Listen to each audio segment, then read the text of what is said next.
ونستعينه ونستغفره ونؤمن به ونتوكل عليه ونعوذ بالله من شرور أنفسنا ومن سيئات أعمالنا من يهده الله فلا مضل له ومن يضلله فلا هادي له وأشهد أن لا إله إلا الله وحده لا شريك له وأشهد أن سيدنا ومولانا محمدًا عبده ورسوله أما بعد فقد قال رسول الله صلى الله عليه وسلم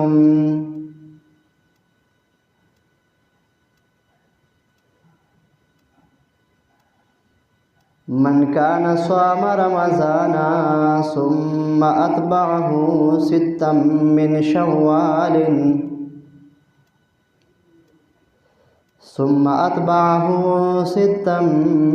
من شوال كان كصيام الدهر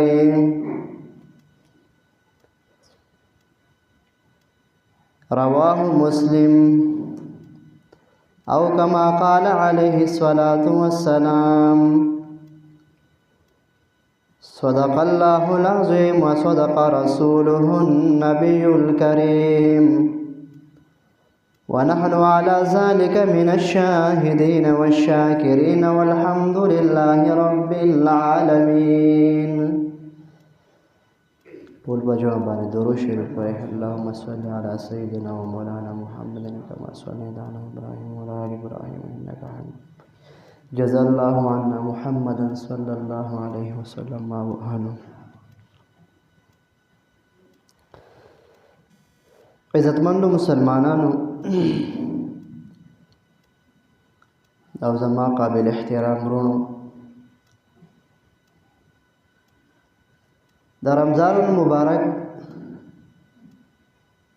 هغه مبارکه میاش او د عزتونو میاش، د کرامتونو میاش، د رحمتونو میاش، د برکتونو میاش، دغه شان د مغفرت او د عتق من النار میاش تیره شوه او په هغې کې څه شپې ورځې وي چې هغه ډېرې مبارکې وي. یوه شپه د لیلة القدر وه، دغه شان پکې معتکفین حضرات اعتکافونه وکړل او دغه شان په دې کې یوه شپه د یوم الجایزه وه او دغه شان په دې کې یو ورځ د یوم الجوائز وه. یوم الجایزه یعنی د اختر شپه، یوم الجوائز یعنی د اختر ورځ. الله دې وکړي چې زمونږ ستاسو په روژه کې دا څومره عملونه مونږ کړي دي د الله قبول او منظور کړي. زما وروڼو اوس د روژې نه وروستو یو بله میاشت شروع شوې ده چې دې ته د شوال میاشت وایي.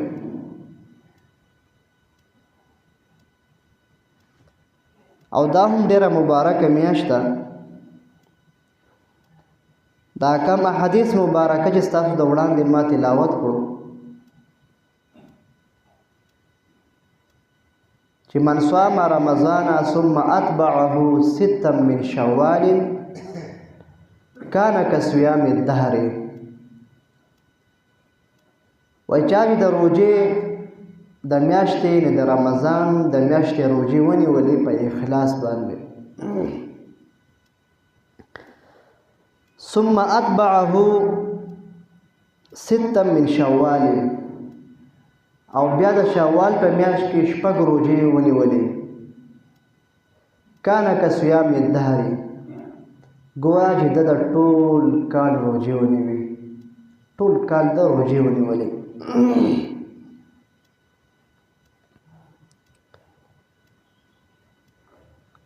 محدثین او مفسرین او د علم پوهان خلک د دې یو تعبیر کوي چې څنګه چا د روژې میاشت روژې ونیولې او بیا شپږ روژې د شوال د میاشت ونیولې کان کصیام الدهر لکه د ټول کال روژې ونیولې. څه مطلب؟ نو په معمولي حساب باندې دا حساب برابرېږي. قرآن کریم کې ارشاد د باری تعالی دی. الله پاک فرمایي من جاء بالحسنة فله 10 امثالها. چا چې راتلو وکړو یو نیکی ته فله 10 امثالها د پاره 10 نیکی ولیکلی شو.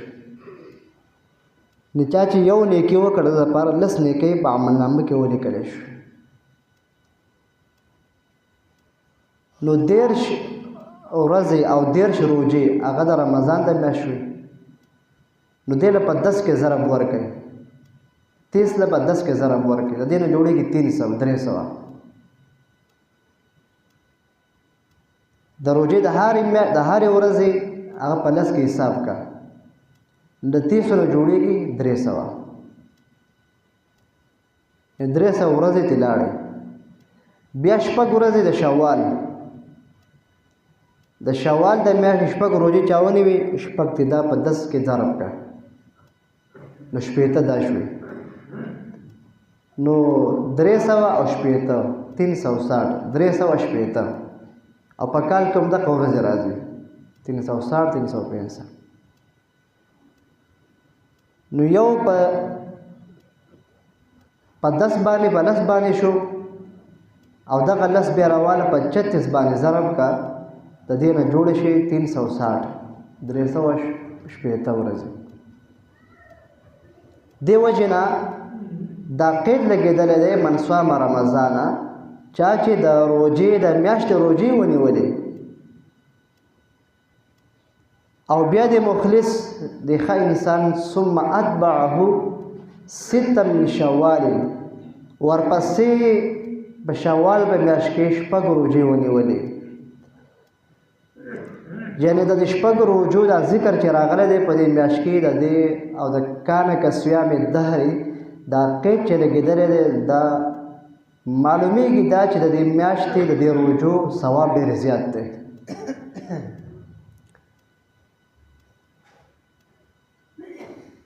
او داسې ښکلې ترتیب یې ولا ایښی دی وایي داسې نه چې د اختر څنګه وشي او په سبا له باندې ته پرله پسې دا روژې کېدي. نه لکه دا چا کې خو دې هم ښه خبره ده بهتره خبره ده. پرله پسې شپږ روژې چا ونیوي خو داسې لازمي نه دي. ستا سره ثابته میاشت ده د شوال د اولني تاریخ نه واله او د اخرني تاریخ پورې. یعنې نن هغه د شوال 15 یا شپږم تاریخ دی. اوس موږ سره 15 ورځې باقي دي چې په دې 15 ورځو کې چا شپږ ورځې روژې ونیوي پرله پسې ونیوي هغه پتا کې ونیوي کله کله یې ونیوي یوه نن یوه بله ورځ یوه بله ورځ داسې د ټولو ته به الله پاک اجر ورکوي. اوس که چا دا روژې په دې میاشت کې اړ ونیوي زه په بله میاشت کې نیسم نو په بله میاشت کې هم دغه روژې ستا کېږي او ثواب به هغه شان نه میلاوېږي کوم چې په دې میاشت کې میلاوېږي. هغه به ستا نفلي روژې حسابېږي. اوس یو داسې انسان دی چې په هغه باندې د روژې د میاشتې قرض روژې پاتې دي. نارینه ده یا زنانه د روژې د میاشتې روژې هغه پوره نه دي نیولي هغه بې قرض دي یا ټولې نه دي نیولي بیمار و یا سفر کې و بل څه عذر و بل څه عذر و.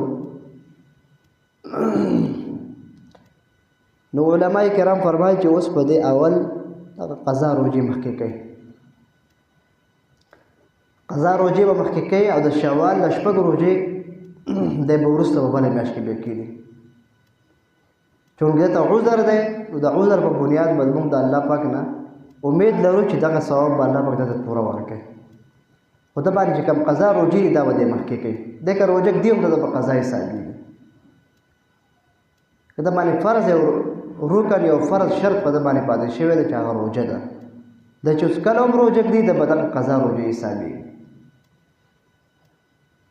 نو د شوال په میاشت کې دا دوه سنت عمل دي او دواړه لوی لوی دي. یو د شوال د شپږ روژې د دې لوی اجر او ثواب په حدیث مبارکو کې راغلی دی. انسان دغه کوشش وکړي ثابت کال د روژو ثواب الله پاک ورکوي. نو داسې معمولي مونږ دا یو میاشت روژې کې د څومره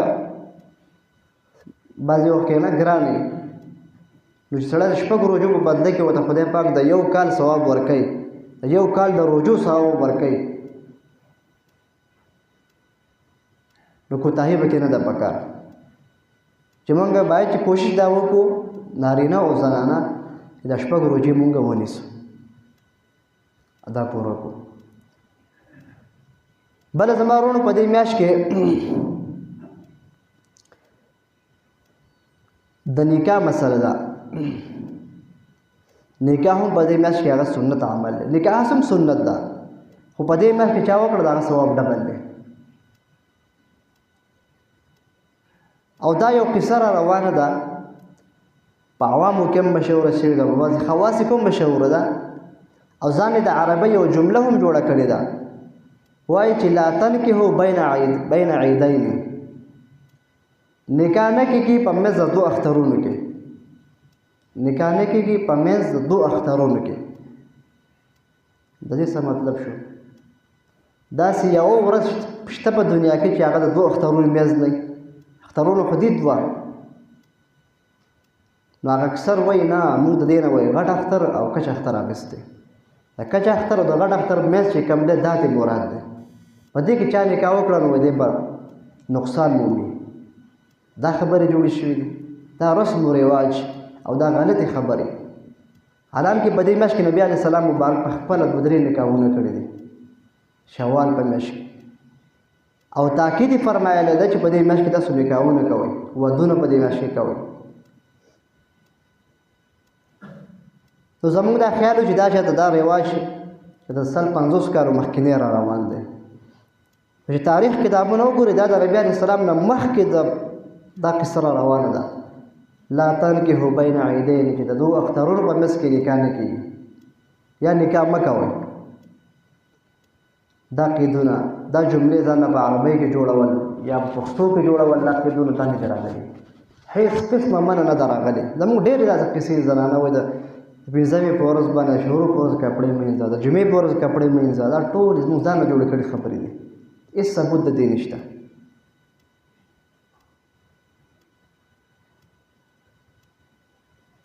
او که فرض که بالفرض و تقدیر لا تنکحوا بین عیدین دا ټکي ستا ثابت هم شي ته وایې چې یاره دا شته، د هغې مطلب خو دا نه دی.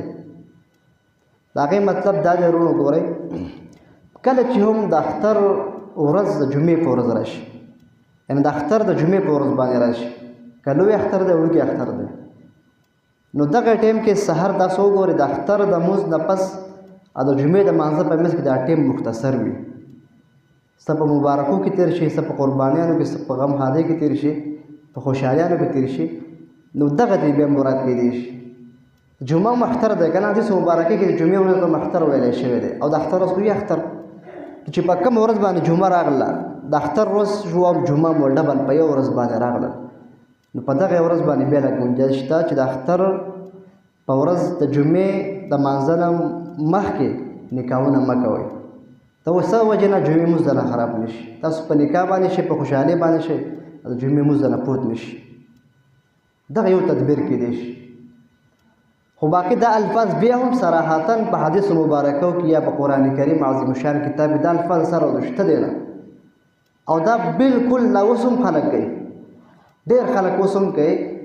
دلته نږدې خلکو دا کړي دي د اختر ورپسې په دې میاشت کې واده نه کوي، د غټ اختر نه پس په کوله کولې او دا من راغلی نه، که چا په دې وخت واده وکړو سپېره کېږي، لکه دا کوم ځای راغلی دی؟ دا ځان نه جوړې شوې خبرې دي. په دې میاشت کې واده کول او دغه شان کویدن کول، نکاح کول، دا یو بهترین عمل دی، منع نشته.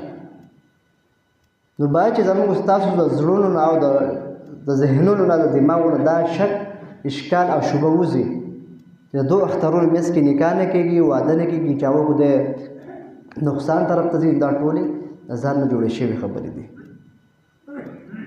او مونږ دا خبرې نور مخکې هم ورسوو. که څوک نه خبر انسان دی، بل اکثر چا په مجلس کې خلک ناست خو توجه نه وي، بل خو یې توجه وي. خبرې اورېدلې یو مې خو توجه یې بل خوا نه، بیا دوباره تپوس کوي، بیا هم هغه کار کوي دوباره، لکه دا خبره مونږ کړې نه وه، و د ده خیال توجه ذهان بل خوا. نو که داسې څوک کوي فورا ګوره دا مونږ چې بار بار وایو کنه چې په هره مسله کې د علما کرامو نه تپوس کوئ، رجوع کوئ. مونږ ځان نه قاضیان او علما جوړ کړي چې بس مونږ خو پوهېږو، مونږ خو پوهېږو. چېرته ځان ته د پوهه وي بس ټول نقمقل همتی هلته به پوهه چېرته هم نه وي. فاسألوا اهل الذکر ان کنتم لا تعلمون. قرآن کریم کې دا ټوکړه چې دا فاسألوا اهل الذکر دا 2 ځله راغلې ده. الله پاک فرمایي تاسو نه پوهېږئ په یوه مسله کې، نه پوهېږئ په یوه خبره، نه پوهېږئ د پوهانو نه تپوس وکړئ. اهل ذکر په معنا اهل علم، د اهل علم والو نه تپوس وکړئ دا کار زه ټیک کوم که غلط کوم. او بیا دیني مسله ده په هغه کې خو د سر د ځان نه بیا کار نه ساتل پکار. هغه څیز به یا مونږ ثابت نه یې وبه کړو، بدعت په دې جوړ کړو، رسم و رواج به شی به رسم و رواج مونږ به دین ته واړو، یو څیز به دین وي مونږ به رسم و رواج ته واړو. او نن سبا ټولې مسلې په دغه الټه روانې دي. یو څیز به رسم و رواج مونږ به د دین جوړ کړی، مونږ دا خو دین دی یاره، دې کې ثواب دی، دا کوئ. ولې دا کم عقلۍ په وجه د نه تپوس کولو په وجه باندې ځان پوهه ګڼه. یو څیز به هغه به په دین کې ثابت وي، مونږ به رواج ګڼو. یو څیز به رواج وي هغه په دین کې نه وي، مونږ به د دین وایو. د رواج نه دین نه جوړول پکار، د دین د رواج دا خبر نه جوړ کړو، دې سړی ګناهګارېږي. یا یو ټکی یو څیز په دین کې نشته، البته بیا هم تا وکړو نو داسې وایي دا ما رواج وکړو، الله دې ما معاف کړي، رواج مې وکړو. دین ته نسبت مه کوه، دین ته د نسبت وکړو دین بیا بدعت جوړېږي، انسان په دې ګناهګارېږي. لکه دا چې اوس دا خبرې څونه مشهورې دي که نه، د اختر په ورځ به ته خامخا مقبرې ته به ځې. نو مقبرې تل خو څه ګناه نه ده، تل صحیح خبره ده. او د اختر ورځ ته خاص کړې ده، نر او زنانه ټول ور روانې وي. بعضې علاقو کې دا رواج ګرځېدلی وي، او هغو دا بعضې پکې دین هم ګڼي، دا وایي دین دی، دا خو من راغله. قبرستان ته خو ته هر ټایم ورتلی شي، خو په دې نیت ورتلی شي تا ته قیامت رایل شي، چکر په نیت نه، په دې نیت چې تا ته خپل آخرت رامخې ته شي، د خپلو مردګانو د خپلو مرحومینو خواله بلکل تللی شي. اول نبي علیه السلام مبارک منع کړو تاسو به نه ځئ.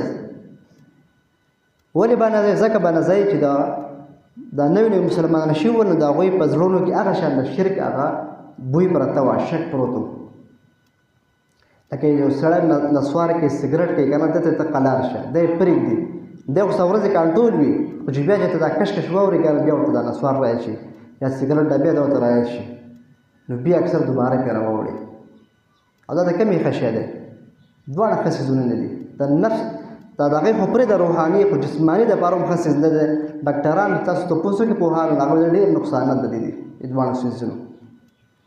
دا خبره مې دې پر وکړه چې یو څه سړی عادت وګرځي که نه، عادت نو بیا د پرېږدي په مشکله ټیم اخلي. لکه نبي علیه السلام مبارک کله د یوم خیبر په ورځ باندې تاسو به خره دا به هم نالالوئ، دا او دغه شان شراب دا هم حرام شو. په کومو لوښو کې چې تاسو شراب استعمالول څکل مو دغه لوښي به هم نه استعمالوئ، دا به چاته سیټ ټکې دی. بیا چې څه خو وخت تېر شو، ښه پوره موده نبي علیه السلام مبارک ته پته ولګېده چې د دوی زړونو د شرابو هغه مینه وتې ده. نبي علیه السلام مبارک وفرمایل اوس تاسو چې دغه شرابو دا لوښي دغه استعمالولی شي، ځکه ستاسو زړونو د شرابو هغه مینه ووتله. نو بعضې خو په دې دغه شان قبرونه، هغو به قبرونو ته سجدې کولې، شرکیات به یې کول. نبي السلام منع کړه قبرونو ته به نه ځئ. چې بیا نبي اسلام ته پته ولګېده چې واز دوی زړونه پاک شو، ځئ خپلو مردګانو مشتغه قبرونو له ځئ، فزوروها، دې دپاره ځه چې تاسو هلته ځان د خپل آخرت را یاد کړئ، په دې نیت باندې ځئ. دې دپاره بیا ورځ خاص کول چې خامخا زه په دغه ورځ باندې ځم، په دې باندې ځم، په دې به ځم، په دې باندې ځم، او په کال کې دا خو بیا در بدعت ګرځي. ځکه الله پاک یو څه نه دی خاص کړی، ته یې ولې خاص کړې؟ نو دا بعضې خبرې زموږ وروڼو هغه د اصلاح په طور باندې وي چې یو څیز هغه موږ ځان ولې ګناهګاره واسي وچ په وچه، یو څیز ثابت نه وي موږ ځان په زور په ځان باندې تړو، او یو څه په تا باندې ثابت تړلی شوی وي ته دین هغه ته رواج ګرځې اړوکی نه و چا وکړو ونه کړو نو په هرې مسله کې او په هره خبره کې هغه د پوهانو نه دغه شان د علما کرامو نه تپوس کول پکار دی چې په خپله نه پوهېږي که د بل نه تپوس وکړه په خپله هم نه پوهېږي د بل نه هم تپوس نه کوي نو کوم کنده به دې ځئ نو د هر فن خپل ماهر وي د هر فن خپل ماهر وي هغه به خپل په دې فن باندې ښه پوهېږي نو موږ دا پکار چې د هر فن ماهر هغه طرف ته رجوع کوو و دیني مسله ده ته د یو عام کس نه تپوس کوې ما پوهه که به دې بنا ته به څه پوهه کړي یو ړوند بل ړوند ته لاس ورکړي چې ما بوځه پلانکي ځای ته نو چېرته به کندې ته به وغورځوې که نه زه په یو څیز باندې نه پوهېږم ته ما داسې ما ته وښایه زه پرې پوهېږم نو ته یې ما ته وښایه څنګه درته وښیم دا چې څوک پوهېږي دې ماهر د هغه نه تپوس وکړه ډاکټرۍ خپل فن دی انجینرۍ خپل فن دی علم خپل یو فن دی دیني مسایلو خپل یې زموږ په دیني مسایلو کې دننه فقه حدیث مبارکه د قرآن کریم هر یو ټول خپل خپل فنون دي الله پاک دې ما او تاسو له د صحیح دین زده کولو په هغې باندې صحیح عمل کولو توفیق راکړي الله دې ما او تاسو د رسم و رواج نه هغه وساتي او هغه رسم و رواج چې هغه موږ دین ګرځولی هغې نه دې الله موږ تاسو له امان راکړي چې الټه پې ګناهګار نه شو ثواب نه موږ هغه خبره وایي بس ثواب جوړ نه کړو که نه ګناه دې جوړه نه کړو دا ګناه نه چې دغه ثواب جوړ نه کړو الله دې ما او تاسو له عمل کو توفیق راکړي واخر دعوانا الحمدلله